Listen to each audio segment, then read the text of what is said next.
السلام علیکم ورحمۃ اللہ تعالی وبرکاتہ۔ نحمده ونصلی ونسلم علی رسولہ الکریم، اما بعد فاعوذ باللہ من الشیطان الرجیم، بسم اللہ الرحمن الرحیم۔ ان اللہ وملائکتہ یصلون علی النبی یا ایہا الذین آمنوا صلوا علیہ وسلموا تسلیما۔ اللہم صلی علی سیدنا ومولانا محمد معدن الجود والکرم وآلہ الکرام وابنہ الکریم وبارک وسلم صلاۃ وسلاما علیک یا رسول اللہ صلی اللہ تعالی علیہ وسلم۔ عزیزان ملت اسلامیہ، سورہ فاتحہ آیت نمبر 4 کی تفسیر جاری ہے۔ اللہ تعالیٰ ارشاد فرماتا ہے ایاک نعبد و ایاک نستعین، یعنی اللہ تبارک و تعالیٰ کی بارگاہ میں بندگی کا اظہار کرنے کا طریقہ خود اللہ تبارک و تعالیٰ سکھا رہا ہے کہ اس طرح عرض کیا جائے کہ ہم تیری ہی عبادت کرتے ہیں اور تجھی سے مدد چاہتے ہیں۔ تو یہاں پہ تفصیل سے بیان کیا گیا تھا کہ اہل سنت و جماعت کا مذہب اور موقف کیا ہے، غیر اللہ سے مدد مانگنا کیسا ہے۔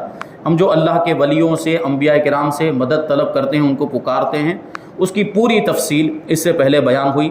وسیلے کے بارے میں بھی کچھ باتیں عرض کی گئی، قرآن کی آیت اور حدیث کی روشنی میں بیان کیا گیا۔ نبی پاک صلی اللہ علیہ وسلم نے خود وسیلے کی تعلیم دی۔ جو ایک نابینا صحابی کا واقعہ بیان کیا گیا تھا، انہوں نے حضور کی بارگاہ میں حاضر ہونے کے بعد دعا کی درخواست کی تھی، تو اللہ کے رسول صلی اللہ علیہ وسلم نے ان کو ایک دعا سکھائی، اور اس دعا میں وسیلہ موجود ہے۔ حضور پاک صلی اللہ علیہ وسلم نے خود اپنا وسیلہ لینے کا اس میں طریقہ بتایا، اور کس طریقے سے وہ وسیلہ لیا جائے اس میں وہ ذکر ہے۔ اب یہاں پر جو حدیث پاک ذکر گئی، وہ دعا میں پھر سے آپ کو پڑھ کے سنا دیتا ہوں تاکہ بات تازہ ہو جائے۔ وہ جو دعا حضور پاک صلی اللہ علیہ وسلم نے سکھائی تھی، وہ دعا ہم کو بھی یاد کر لینی چاہیے، اور ہم بھی اگر اس دعا کو اللہ کی بارگاہ میں پیش کریں تو امید ہے کہ ہماری حاجتیں پوری ہو جائیں۔ وہ دعا یہ ہے، اللہم انی اسألک و اتوجہ الیک بمحمد النبی الرحمتی۔ یا محمد، یہاں پہ یا محمدوں کی جگہ پہ میں نے کہا تھا کیا کہنا ہے ہم کو، یا رسول اللہ یا پھر یا حبیب اللہ کہنا ہے، یا نبی اللہ کہنا ہے۔ انی قد توجہت بک الی ربی فی حاجتی ہذہ لتقضی اللہم فشفعہ فی۔ تو اب یہاں پر جو میں نے ابھی عرض کیا کہ یا محمد کی جگہ پر ہم کو یا رسول اللہ کہنا ہے، یا پھر یا نبی اللہ یا حبیب اللہ، یعنی القاب کے ساتھ حضور کو پکارنا ہے۔ حضور کے ذاتی نام کے ذریعے سے حضور کو نہیں پکار سکتے، یا محمد کہہ کر پکارنا جائز نہیں ہے۔ اسی کی تفصیل جو ہے کہ آگے بیان کریں گے۔ اعلیٰ حضرت رضی اللہ تعالیٰ عنہ فرماتے ہیں کہ علماء تصریح فرماتے ہیں، یعنی علماء نے صاف طور پر یہ لکھا ہے، یہ فرمایا ہے کہ حضور اقدس صلی اللہ علیہ وسلم کو نام لے کر ندا کرنی حرام ہے، یعنی حضور کا ذاتی نام لے کر حضور کو پکارنا یہ حرام ہے۔ اب یہاں پہ ایک تفصیل میں آپ کو بتاؤں، بعض جگہوں پر حدیثوں کے اندر بھی یہ اس طرح سے یا محمد کے الفاظ آئے ہیں۔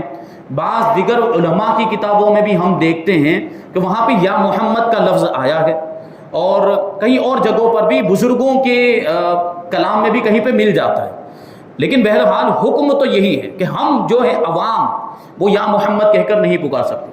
اس کی وجہ، اس کی تفصیل بیان کرتے ہیں کہ علماء نے جو یا محمد لکھا یا حدیثوں میں جو آیا، کیونکہ حضور پاک صلی اللہ علیہ وسلم کا جو یہ نامی اسم گرامی جو ہے محمد صلی اللہ علیہ وسلم، اس کا مطلب کیا ہوتا ہے، ہم اس پر غور کریں تو بات واضح ہو جائے گی۔ محمد یہ حضور پاک صلی اللہ علیہ وسلم کا ذاتی نام بھی ہے اور وصفی نام بھی ہے۔ ذاتی نام کا مطلب کیا ہوتا ہے کہ ہمارا کوئی بھی نام، جیسے انسان عام طور پر ہمارا آپ کا نام ہوتا ہے، یہ ہمارا ذاتی نام ہے۔ یعنی ذاتی نام کے لیے ضروری نہیں ہوتا کہ اس نام کا جو مطلب اور اس کا جو معنی ہوتا ہے وہ ہماری ذات میں بھی پایا جائے، یہ ضروری نہیں ہوتا۔ کسی کا نام اگر شفیق ہے تو شفیق کا مطلب ہوتا ہے مہربانی کرنے والا، شفقت کرنے والا، تو یہ اب نام رکھ دیا، اس کا مطلب یہ ضروری نہیں کہ وہ شفقت کرنے والا بھی ہو، وہ مہربانی کرنے والا بھی ہو، یہ کوئی ضروری ہے، وہ تو اس کا نام ہے۔ یعنی نام کا جو مطلب اور معنی اور جو مفہوم ہے وہ ذات میں پایا جائے نہ پایا جائے، اس سے کوئی مطلب نہیں ہے، یہ ذاتی نام ہوتا ہے۔ اور ایک نام ہوتا ہے وصفی، یعنی آدمی کے اندر وہ خوبی پائی جاتی ہے، وہ وصف پایا جاتا ہے، اور اس وصف کو دیکھتے ہوئے اس کو کوئی نام دیا جائے۔ اور اس کو اس سے پکارا جائے. جیسے کہ میں نے ایک کاتب کی مثال دی تھی کہ ایک آدمی ہے جو لکھنا جانتا ہے اور لکھتا بھی ہے, تو عربی میں لکھنے والے کو کاتب کہا جاتا ہے. تو یہ لکھنے کی خوبی اگر کسی کے اندر پائی جاتی ہے اور ہم اس کو کاتب کہیں, لکھنے والا کہیں, کاتب کہیں, تو یہ اس کا ایک نام ہوا. لیکن یہ کون سا نام ہوا؟ یہ اس کا وصفی نام ہوا. اور اس کا ساتھ میں مثال کے طور پر زید نام ہے, تو زید اس کا ذاتی نام ہوا اور کاتب جو ہے وہ اس کا وصفی نام ہوا. میرے خیال سے بات واضح ہو گئی ہوگی. تو حضور پاک صلی اللہ علیہ وسلم کا جو یہ نام ہے محمد صلی اللہ علیہ وسلم, یہ حضور کا ذاتی نام بھی ہے اور حضور کا وصفی نام بھی, کیونکہ آپ کے دادا جان حضرت عبد المطلب رضی اللہ تعالیٰ عنہ نے آپ کا یہ نام رکھا تھا محمد. ٹھیک ہے, اور پھر حضور, اس کا مطلب, اس کے مطلب پر ہم غور کریں. اس کا مطلب ہوتا ہے جس کی خوب زیادہ تعریف کی گئی ہو. محمد کا مطلب کیا ہوتا ہے؟ جس کی بہت زیادہ تعریف کی گئی ہو. اور حضور پاک صلی اللہ علیہ وسلم کے اندر یہ وصف پایا بھی جاتا ہے, کیونکہ تمام اولین جو حضور سے پہلے آئے وہ حضور کی تعریف کرتے رہے, اور تمام آخرین جو حضور کے بعد آئیں گے قیامت تک سب حضور کی تعریف کرتے ہی رہیں گے. بلکہ دنیا ختم ہو جائے گی, میدان محشر میں بھی حضور کی تعریف ہوگی, بلکہ مقام محمود عطا کیا جائے گا. اور مقام محمود کا تو مطلب ہی یہ ہے کہ حضور کو ایک جگہ پہ کھڑا کیا جائے گا اور میدان محشر میں پوری کائنات کے لوگ جمع ہوں گے, اولین اور آخرین, اور سب حضور کی تعریف کر رہے ہوں گے. تو یہ حضور پاک صلی اللہ علیہ وسلم کا جو نام نامی اس میں گرامی محمد, یہ آپ کا ذاتی نام بھی اور وصفی نام بھی, یعنی ایک لقب بھی ہے, یوں سمجھ لیں. تو جو علماء نے لکھا ہے تو وہ وصفی اعتبار سے یا محمد کہیں پر آتا ہے علماء کی کتابوں میں تو وصفی اعتبار سے ہوگا, یعنی وہاں پہ لقب مراد لیں گے. لیکن عوام کو اس کی اجازت نہیں, کیونکہ عوام اتنا زیادہ فرق نہیں کر پاتی ہے, اتنی گہرائی میں نہیں جاتی. عوام تو بس یہی سمجھتی ہے کہ وہ حضور کا ذاتی نام جیسے لوگوں کا عام طور پر نام ہوتا ہے. تو عوام کے لیے, بلکہ اب تو خواص کے لیے بھی اس کی اجازت نہیں ہوگی, کیونکہ جو اگر علماء بھی بولنے لگ گئے تو عوام تو علماء کو فالو کرتی ہے. بھائی وہ فلاں عالم صاحب نے یا محمد بولا تو ہم بھی بولیں گے, ایسا نہیں. تو یہ استعمال ہی نہ کیا جائے, وصفی اعتبار سے بھی نہ استعمال کیا جائے. اسی وجہ سے ہم اپنی مسجدوں میں دیکھتے ہیں محراب پر لکھا ہوتا ہے, جیسے الحمدللہ ہمارے یہاں پہ بھی ایک طرف یا اللہ لکھا ہے تو دوسری طرف کیا لکھا ہے؟ یا رسول اللہ. جبکہ بعض مقامات پر یا محمد لکھ دیا جاتا ہے, وہ غلط ہے. یا محمد نہیں لکھ سکتے, کیا لکھنا ہے؟ یا رسول اللہ لکھنا ہے, یا پھر یا حبیب اللہ لکھنا ہے, یا اس طرح کے کچھ جو ہے کہ الفاظ القاب والے. تو یا محمد کہہ کر ندا نہیں کرنی چاہیے. قرآن مجید کے اندر بھی اس کو منع کیا گیا. اللہ تبارک و تعالیٰ ارشاد فرماتا ہے لا تجعلوا دعاء الرسول بینکم کدعاء بعضکم بعضا, کہ رسول کے پکارنے کو آپس میں ایک دوسرے کے پکارنے کی طرح مت بناؤ. یعنی جس طرح تم آپس میں ایک دوسرے کو پکارا کرتے ہو ایسے رسول کو مت پکارو. ٹھیک ہے, یعنی جس طرح ایک دوسرے کو نام لے کر پکارتے ہو ایسے حضور کو نام لے کر مت پکارو, بلکہ لقب سے یاد کرو, کیونکہ ان کی شان الگ ہے, ان کا مقام و مرتبہ الگ. اور بعض اوقات ایسا ہوتا بھی تھا, ایک مرتبہ کا واقعہ اس طرح ذہن میں آتا ہے کہ حضور پاک صلی اللہ علیہ وسلم کہیں بازار میں جا رہے تھے تو کسی نے یا محمد کہہ کر پکارا. حضور پاک صلی اللہ علیہ وسلم متوجہ ہوئے کہ شاید مجھے پکارا گیا, تو پکارنے والا کہتا ہے کہ یا رسول اللہ میں نے آپ کو نہیں پکارا, کوئی دوسرا محمد نام کا تھا, میں نے اس کو پکارا. تو یہ اس میں دیکھیں ایک قسم کی بے ادبی لگتی ہے ہمیں کہ حضور کو اس طرح پکارا کہ حضور کو شبہ ہو گیا, یعنی کسی اور کو پکارا, حضور کو لگا کہ مجھے پکارا ہے. تو القاب کے ساتھ حضور پاک صلی اللہ علیہ وسلم کو پکارنا ہے اور یا محمد کہہ کر نہیں پکارنا. اور یہ بات فرماتے کہ یہ بات واقعی محل انصاف بھی ہے. جسے اس کا مالک و مولا تبارک و تعالیٰ نام لے کر نہ پکارے تو غلام کی کیا مجال ہے کہ وہ راہ ادب سے تجاوز کرے.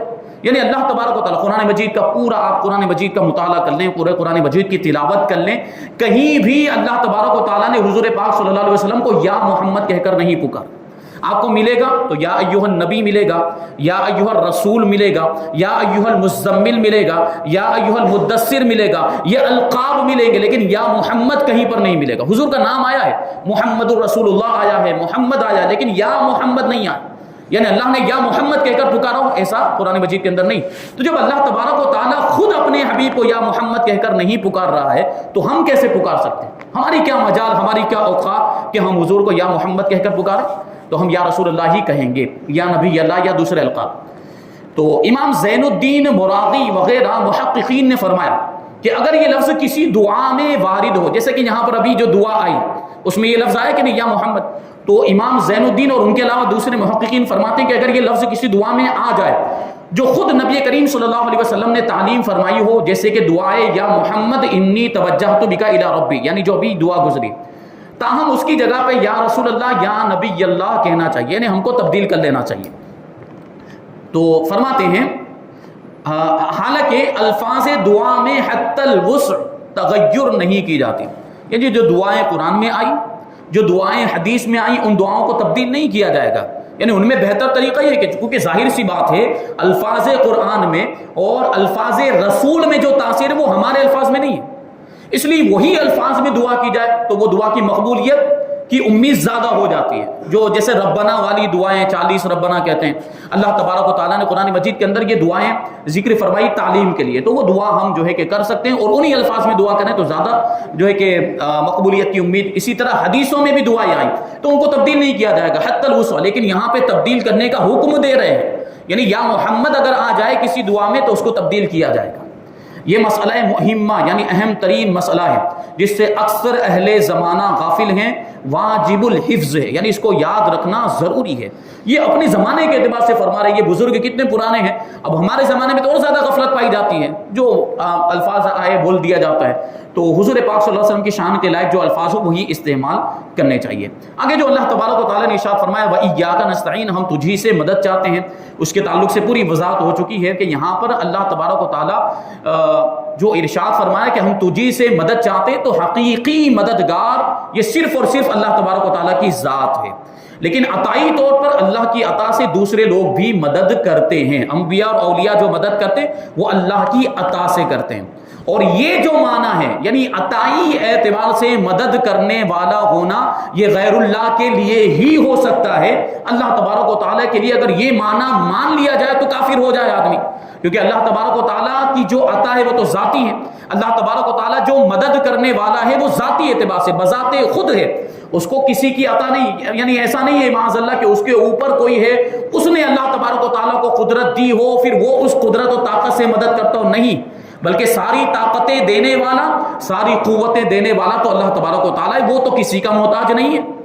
تو اگر یہ معنی اللہ کے لیے مان لیا جائے تو شرک ہو جائے گا اور یہ غلط ہو جائے گا. تو یہ معنی تو غیر اللہ کے لیے ہی ہو سکتا ہے، عطائی والا معنی کہ اللہ کی عطا کردہ طاقت و قوت کے ذریعے مدد کرنا یہ مخلوق کے لیے ہی ہو سکتا ہے. تو اسی کو بیان کرتے ہیں. اس آیت میں بیان کیا گیا ہے کہ مدد طلب کرنا خواہ واسطے کے ساتھ ہو یا واسطے کے بغیر ہو، ہر طرح سے اللہ تعالیٰ کے ساتھ خاص ہے. کیونکہ اگر کوئی مدد کرتا بھی ہے تو وہ واسطہ اور ذریعہ بنتا ہے. حقیقت میں مدد تو اللہ تعالیٰ کی ہی ہوتی ہے. یعنی انبیاء اکرام جو مدد کر رہے ہیں، اولیاء اکرام جو مدد کر رہے ہیں، تو ان کو مدد کرنے کی طاقت کس نے دی؟ اللہ تعالیٰ نے دی ہے. تو پھر اب بتائیے مدد کس کی ہوئی؟ اللہ تعالیٰ کی ہوئی. یہ تو واسطہ اور ذریعہ بنے ہیں. اور اللہ تعالیٰ کی ذات ہی ایسی ہے جس سے حقیقی طور پر مدد طلب کی جائے، وہی حقیقی مددگار. اعلیٰ حضرت امام احمد رضا خان رضی اللہ تعالیٰ عنہ فرماتے ہیں حقیقی مدد طلب کرنے سے مراد یہ ہے کہ جس سے مدد طلب کی جائے اسے بالذات قادر یعنی قدرت والا، مستقل مالک اور غنی بے نیاز جانا جائے، کہ وہ اللہ تعالیٰ کی عطا کے بغیر خود اپنی ذات سے اس کام پر یعنی مدد کرنے کی قدرت رکھتا ہے. اللہ تعالیٰ کے علاوہ کسی اور کے بارے میں یہ عقیدہ رکھنا ہر مسلمان کے نزدیک شرک ہے.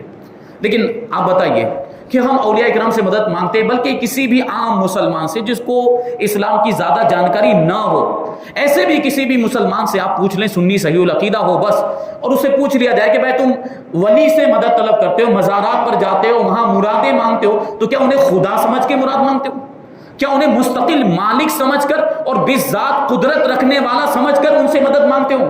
تو کہے نہیں، ہم انہیں خدا نہیں سمجھتے، بلکہ ہمارا تو عقیدہ ہے کہ اللہ تعالیٰ نے ان کو طاقت دی ہے اور اسی طاقت سے یہ مدد کرتی ہے. عام مسلمان کہے گا، بھلے وہ اپنے الفاظ میں کہے گا، لیکن ہر مسلمان یہ، کیونکہ ہمارا عقیدہ وہ ہے ہی نہیں جو شرک والا عقیدہ.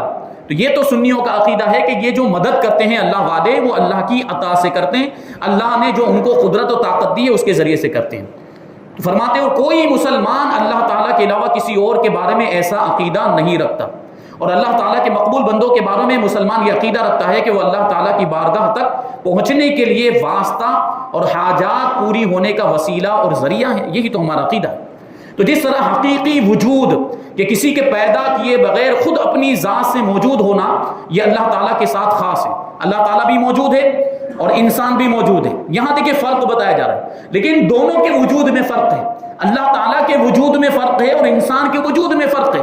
اللہ تعالیٰ کا جو وجود ہے وہ بالذات ہے، کسی کے موجود کرنے سے موجود نہیں ہوا، وہ بالذات موجود ہے مستقل طور پر. جبکہ انسان کا کیا معاملہ ہے؟ انسان کو وجود کس نے بخشا ہے؟ اللہ تعالیٰ نے وجود بخشا ہے، تو انسان کا وجود عطائی ہوا، اللہ تعالیٰ کی طرف سے ہوا، تو دونوں میں بڑا فرق ہے۔ تو بالکل اسی طرح مدد کرنے میں بھی فرق ہے، اللہ تعالیٰ جو مدد کرتا ہے وہ بذات مدد کرتا ہے، اور اللہ کے نیک بندے جو مدد کرتے ہیں وہ اللہ تعالیٰ کی عطا سے مدد کرتے ہیں۔ تو بات واضح ہو گئی۔ تو کہتے ہیں کہ اپنی اللہ تبارک و تعالیٰ حقیقی وجود جو ہے وہ اللہ تبارک و تعالیٰ کے ساتھ خاص ہے، اس کے باوجود کسی کو موجود کہنا اس وقت تک شرک نہیں جب تک وہی حقیقی وجود مراد نہ لیا جائے۔ یعنی انسان کو بھی ہم موجود کہہ دیتے ہیں، لیکن ہمارا موجود کہنے میں وہ حقیقی وجود مراد نہیں ہوتا، یعنی بذات موجود ہے، یہ ہم کبھی بھی عقیدہ نہیں رکھتے۔ یوں ہی حقیقی علم کہ کسی کی عطا کے بغیر خود اپنی ذات سے ہو، اور حقیقی تعلیم کے کسی چیز کی محتاجی کے بغیر از خود کسی کو سکھانا، یہ اللہ تعالیٰ کے ساتھ خاص ہے۔ اس کے باوجود دوسرے کو عالم کہنا، اللہ تعالیٰ بھی عالم ہے، انسان میں بھی عالم ہوتے ہیں، لیکن یہاں عالم ہونا یہ اللہ کی عطا والا عالم ہے، انسان اور مخلوقات میں۔ تو کسی دوسرے کو عالم کہنا یا اس سے علم طلب کرنا اس وقت تک شرک نہیں ہو سکتا جب تک وہی اصلی معنی مقصود نہ ہو۔ تو اسی طرح کسی سے مدد طلب کرنے کا بھی معاملہ ہے کہ اس کا حقیقی معنی اللہ تعالیٰ کے ساتھ خاص ہے، اور وسیلہ اور واسطے کے معنی میں اللہ تعالیٰ کے علاوہ کے لیے ثابت ہے اور حق ہے، بلکہ یہ معنی تو غیر خدا کے لیے ہی خاص ہے، یعنی واسطہ اور وسیلہ ہونا، یہ تو اللہ تعالیٰ واسطہ اور وسیلہ تو اللہ تعالیٰ ہو ہی نہیں سکتا ہے، وہ تو بھی ذات مدد کرنے والا، واسطہ اور وسیلہ تو کوئی مخلوق ہی، کوئی انسان ہی ہو سکتا ہے، یا کوئی اعمال ہو سکتے ہیں، دوسری کوئی چیز، مطلب اللہ تبارک و تعالیٰ واسطہ اور وسیلہ نہیں۔ یعنی اگر اللہ تعالیٰ کی ذات کو واسطہ اور وسیلہ مانے تو پھر اس کے اوپر کسی اور کو ماننا پڑے گا، کیونکہ واسطہ اور وسیلہ تو بیچ میں ہوتا ہے نا، درمیان میں ہوتا ہے۔ جیسے ہم اللہ والوں کو واسطہ اور وسیلہ مانتے ہیں تو وہ ہمارے اور اللہ کے درمیان واسطہ اور وسیلہ بنتے ہیں۔ تو اگر اللہ کو خود واسطہ اور وسیلہ مان لیں تو اس کے اوپر کسی کو ماننا پڑے گا، اور یہ شرک ہو جائے گا۔ تو یہ گہرائی والی باتیں ہیں، سمجھنے کی باتیں، اسی میں الجھایا جاتا ہے ہماری عوام کو، یہ بد مذہبوں کی طرف سے، وہابیوں کی طرف سے، دیوبندیوں کی طرف سے مطلقاً یہ کہہ دیا جاتا ہے کہ غیر اللہ سے مدد مانگنا شرک ہے، حالانکہ ایسا نہیں ہے۔ یہ بات واضح ہو گئی ہے۔ دیکھیں یہ جو معنی ہے عطائی طور پر مدد کرنا، یہ تو غیر اللہ کے ساتھ ہی خاص ہے، کیونکہ اللہ تعالیٰ وسیلہ اور واسطہ بننے سے پاک ہے۔ اس سے اوپر کون ہے کہ یہ اس کی طرف وسیلہ ہوگا؟ یعنی اللہ کے اوپر تو کوئی ہے ہی نہیں، اور اس کے سوا حقیقی حاجت روا کون ہے؟ یعنی حقیقی طور پہ مدد کرنے والا اللہ کے سوا کوئی نہیں ہے۔ تو حقیقی حاجت روا کون ہے کہ یہ بیچ میں واسطہ بنے گا؟ یعنی اللہ تعالیٰ واسطہ بن جائے اور اس کے اوپر کوئی اور ہو، ایسا نہیں ہو سکتا۔ بد مذہبوں کی طرف سے ہونے والا ایک اعتراض ذکر کر کے اس کے جواب میں اعلیٰ حضرت رضی اللہ تعالیٰ عنہ فرماتے ہیں یہ نہیں ہو سکتا کہ خدا سے توسل کر کے، یعنی خدا کو وسیلہ بنا کے اسے کسی کے یہاں وسیلہ اور ذریعہ بنایا جائے۔ اس وسیلہ بننے کو ہم اولیاء کرام سے مانگتے ہیں، یعنی ہم اولیاء کرام کو وسیلہ بناتے ہیں کہ وہ دربار الہی میں ہمارا وسیلہ، ذریعہ اور قضاء حاجات کا واسطہ ہو جائیں۔ اس بے وقوفی کے سوال کا جواب اللہ تعالیٰ نے اس آیت کریمہ میں دیا ہے، وَلَوْ أَنَّهُمْ إِذْ ظَلَمُوا أَنفُسَهُمْ جَاءُوكَ فَاسْتَغْفَرُوا اللَّهَ وَاسْتَغْفَرَ لَهُمُ الرَّسُولُ لَوَجَدُوا اللَّهَ تَوَّابًا رَحِيمًا۔ کیا فرمایا کہ جب وہ اپنی جانوں پر ظلم یعنی گناہ کر کے تیرے پاس حاضر ہو جائے، اے محبوب جب یہ مسلمان اپنی جانوں پر ظلم کر لیں یعنی گناہ کر لیں اور آپ کی بارگاہ میں حاضر ہو جائیں اور اللہ سے معافی چاہیں اور معافی مانگیں، ان کے لیے رسول یعنی رسول بھی ان کے لیے مغفرت کی دعا کریں، تو بے شک اللہ کو توبہ قبول کرنے والا مہربان پائیں گے۔ کیا پتا چلا؟ اللہ تبارک و تعالیٰ خود وسیلے کی تعلیم دے رہا ہے، یعنی جب گناہ ہو جائے مسلمانوں سے، ایمان والوں سے، تو وہ کہاں پر حاضر ہو جائیں؟ حضور کی بارگاہ میں حاضر ہو جائیں اور حضور کا وسیلہ لیں، حضور کو اللہ کی بارگاہ میں ذریعہ بنائیں، واسطہ بنائیں، اور پھر اپنے گناہوں کی معافی مانگے، تو اللہ تبارک و تعالیٰ کو توبہ قبول کرنے والا مہربان پائیں گے، یعنی اللہ تبارک و تعالیٰ ان کے گناہوں کو معاف فرما دے گا۔ کیا اللہ تعالیٰ اپنے آپ نہیں بخش سکتا تھا؟ پھر کیوں یہ فرمایا کہ اے نبی تیرے پاس حاضر ہو جائیں اور تو اللہ سے ان کی بخشش چاہے تو یہ دولت اور نعمت پائیں؟ یہی ہمارا مطلب ہے جو قرآن کی آیت صاف فرما رہی ہے، یعنی اللہ تبارک و تعالیٰ خود تعلیم دے رہا ہے۔ اگر وسیلہ شرک ہوتا تو اللہ تبارک و تعالیٰ کبھی یہ نہیں فرماتا کہ آپ کی بارگاہ میں آ جائیں، محبوب تمہاری بارگاہ میں آ جائیں، تو یہ تو خود قرآن مجید اور اللہ تبارک و تعالیٰ شرک کی کبھی بھی تعلیم نہیں دے سکتا۔ جب قرآن کے اندر خود وسیلے کا ذکر ہے، اس کا مطلب ہے کہ وسیلہ شرک نہیں ہے۔ تو یہاں پر جو وسیلے کی بات اور غیر اللہ سے مدد طلب کرنا، اس کی پوری تفصیل اعلیٰ حضرت رضی اللہ تعالیٰ عنہ کا رسالہ ہے جس کا نام ہے برکات الامداد لأہل الاستمداد، یہ غیر اللہ سے مدد طلب کرنے کے بارے میں پوری تفصیل اور دلائل کے ساتھ اعلیٰ حضرت رضی اللہ تعالیٰ نے اس چیز کو اس رسالے میں ثابت کیا ہے۔ اب یہاں آگے فرماتے ہیں یاد رہے کہ اللہ تعالیٰ اپنے بندوں کو دوسروں کی مدد کرنے کا اختیار دیتا ہے، طاقت دیتا ہے، پاور دیتا ہے، اور اس اختیار کی بنا پر ان بندوں کا مدد کرنا یہ اللہ تعالیٰ ہی کا مدد کرنا ہوتا ہے۔ جیسے غزوہ بدر میں فرشتوں نے آ کر صحابہ کرام کی مدد کی۔ بدر کے موقع پر 5000 فرشتوں کا ذکر قرآن کی آیت کے اندر موجود ہے۔ 5000 فرشتے اللہ تبارک، پہلے 3000 بھیجے پھر 5000 بھیجے۔ دیکھا واقعہ ہم نے سنا ہوگا، صحابہ کرام نے بیان کیا، روایتوں میں آیا ہے کہ کافروں کی گردنیں کٹ کٹ کے گر رہی تھی، ان کے ہاتھ، ان کے جسم کے اعضاء کٹ کٹ کے گر رہے تھے، لیکن کوئی کاٹنے والا نظر نہیں آتا تھا۔ وہ فرشتے تھے، اللہ تبارک و تعالیٰ نے ان کی مدد کے لیے بھیجے تھے۔ تو اب کیا کوئی جاہل اور بے وقوف یہ کہہ سکتا ہے کہ یہ فرشتے مدد کرنے کی طاقت نہیں رکھتے اور فرشتوں سے مدد طلب نہیں کرنی چاہیے تھی؟ یہ تو شرک ہو گیا۔ جبکہ فرشتوں کو کس نے بھیجا تھا؟ فرشتوں کو خود اللہ تبارک و تعالیٰ نے بھیجا تھا، اور فرشتوں کو مدد کرنے کی طاقت کس نے دی تھی؟ اللہ تعالیٰ نے دی تھی، اور یہ خود اللہ تبارک و تعالیٰ نے یہ مدد کی ہے۔ اس کا مطلب یہ ہے کہ فرشتوں کا مدد کرنا حقیقت میں اللہ تبارک و تعالیٰ کا مدد کرنا ہے۔ تو اللہ کے ولیوں کے بارے میں بھی تو ہمارا یہی عقیدہ ہے۔ لیکن اللہ تعالیٰ نے ارشاد کیا فرمایا؟ وَلَقَدْ نَصَرَكُمُ اللَّهُ بِبَدْرٍ وَأَنْتُمْ أَذِلَّةٌ، مدد کی ہے فرشتوں نے۔ اور اللہ تعالیٰ کیا ارشاد فرماتا ہے کہ بے شک اللہ نے بدر میں تمہاری مدد کی، یعنی مدد کی فرشتوں نے۔ فرشتوں کی مدد کو اللہ اپنی مدد فرماتا ہے، یعنی فرشتوں کا مدد کرنا یہ اللہ کا ہی مدد کرنا ہے۔ فرماتا ہے اللہ تعالیٰ کہ بے شک اللہ نے بدر میں تمہاری مدد کی جبکہ تم بالکل بے سر و سامان تھے، تعداد بھی کم تھی اور ساز و سامان بھی کم تھا، یہی معاملات تھے۔ تو ابھی اور اس تعلق سے بحث باقی ہے، اور کچھ دلائل کی روشنی میں یہاں بات ابھی عرض کر دیتے کہ فرشتوں کی مدد کو اللہ تعالیٰ کی مدد کہا گیا۔ اس کی وجہ یہی ہے کہ فرشتوں کو مدد کرنے کا اختیار اللہ تعالیٰ کے دینے سے ہے، تو حقیقتاً یہ اللہ تعالیٰ ہی کی مدد ہوئی۔ اب انبیاء کرام کے کچھ واقعات ذکر کریں گے کہ انہوں نے کیسے دوسروں کی مدد کی، اور بعض جیسے حضرت سلیمان علیہ السلام کا واقعہ کہ انہوں نے آصف ابن برخیہ سے مدد لی تھی کہ نہیں بلقیس کا تخت لانے کے لیے۔ تو اگر یہ شرک ہوتا تو حضرت سلیمان علیہ السلام ان سے مدد کیوں لیتے؟ وہ اللہ کے نبی، اس کا مطلب یہ شرک نہیں۔ اور کچھ باتیں انشاءاللہ شامل کریں گے آئندہ ہفتے۔ اللہ تبارک و تعالیٰ کی بارگاہ میں دعا ہے کہ جو کچھ بھی بیان ہوا اس پر ہم سب کو عمل کرنے کی توفیق عطا فرمائے، اور نور قرآن سے ہم سب کے دلوں کو روشن اور منور فرمائے۔ وما علینا الا البلاغ۔ السلام علیکم۔